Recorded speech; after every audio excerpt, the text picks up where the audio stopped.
mungkin kita akan membedah dari sisi rencana ekspansi ke depannya ya untuk perusahaan begitu. Tadi sudah disampaikan strategi-strategi yang dilakukan untuk bisa menjaga, memaksimalkan kinerja begitu. Nah, ke depan in the future begitu ya, dengan target-target untuk masuk ke pasar logistik nikel, pengangkutan nikel dan juga mungkin produk-produk komoditas lainnya begitu ya. Iya. Strategi pengembangannya akan kemana? Iya, terima kasih Mbak. Jadi perusahaan Transpower ini memang kami mempunyai satu rencana jangka panjang juga. Salah satunya untuk terus melakukan penambahan armada-armada kami. Saat ini secara grup yang kami miliki ada sekitar 130 set tugboat dan tongkang. Tapi kami terus melakukan penambahan karena untuk regenerasi kapal-kapal yang ada. Setiap tahun setidak-tidaknya kami akan menambah sekitar 5 set armada baru. Tujuannya adalah agar kami bisa terus berkembang dan bertumbuh. Karena kalau dengan bertambahnya armada tentunya akan menambah revenue dan juga net income. Apa yang kami lakukan adalah biasanya sebelum kami membeli satu armada atau kapal, biasa kami punya satu market dulu ataupun ada kontrak dulu. Setelah kami mendapatkan kontrak, baru kami melakukan penambahan kapal. Oke. Biasanya Apakah ada seperti itu. minimalnya Pak untuk kontraknya berapa lama misalnya atau volume berapa? Kalau secara kontrak kami tidak mentargetkan harus seperti apa. Karena kalau sekarang ini kontrak-kontrak yang ada biasanya tidak terlalu lama, kadang-kadang cuma setahun atau 2 tahun ya. Tapi umumnya seperti yang kami alami kontrak itu bertambah, terus diperpanjang terus. Kadang-kadang ada yang sudah 10-15 tahun. Jadi setiap tahun dilakukan perbaruan kontrak atau perpanjangan kontrak. Jadi kontrak-kontrak yang ada setelah kami dapatkan, baru kami membeli armadanya. Karena untuk menjamin jangan sampai kami sudah membeli armada tapi tidak ada pekerjaannya.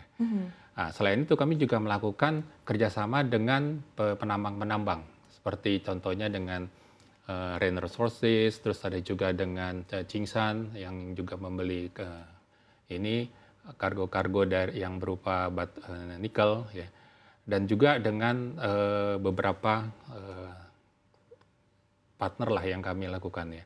Tujuannya supaya untuk menjamin kargo-kargo di masa yang akan datang untuk armada-armada yang kami miliki.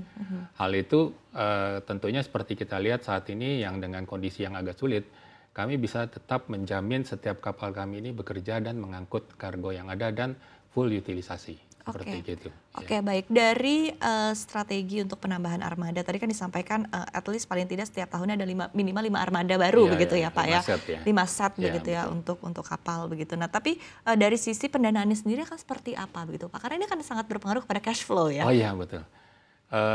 Setiap tahun itu apabila kami lakukan penambahan, biasanya kami mendapatkan financing dari bank ya. Yang komposisinya adalah 20% dari internal cash flow kami, sementara ada 80% dari bank, pinjaman bank. Yang sampai saat ini sudah berjalan sudah sekitar 20-30 tahun ya. Dan kami tidak pernah telat di dalam membayar cicilan ke bank.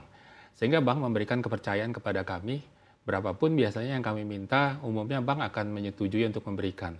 Bahkan saat ini pinjaman bank kami itu sudah untuk yang kapal-kapal lama sudah hampir lunas semua, boleh dibilang. Sedangkan pinjaman yang ada sekarang adalah untuk kapal-kapal yang kami baru beli di 1 atau 2 tahun terakhir. Nah, secara cash flow kami sangat jaga sekali. Jangan sampai kami telat di dalam membayar cicilan.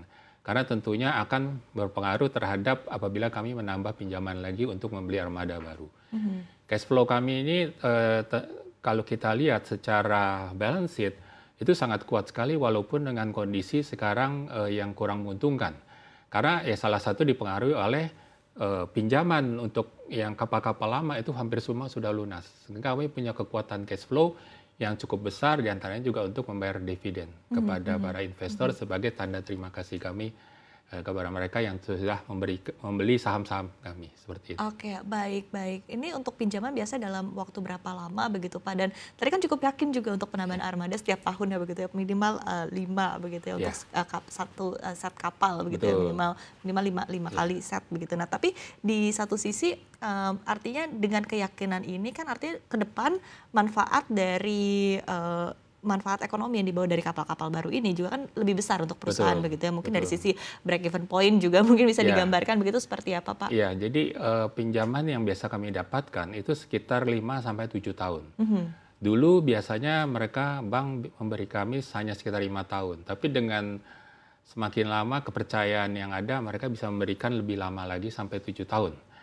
Nah, karena mereka melihat bahwa dalam waktu 5 sampai 7 tahun ini, kapal-kapal kami ini bahkan bisa break even point. Artinya sudah dapat lunas pada saat 5 sampai 7 tahun ini kurang lebih. Oke. Dahulu bahkan sekitar 1 sampai 2 tahun yang lalu, itu 3,5 sampai 4 tahun itu sudah bisa break even. Ini saat komoditi boom kemarin. Ya, waktu yang sekitar 1 sampai 2 tahun lalu yang dimana harga batu bara sampai $100, $80 ya.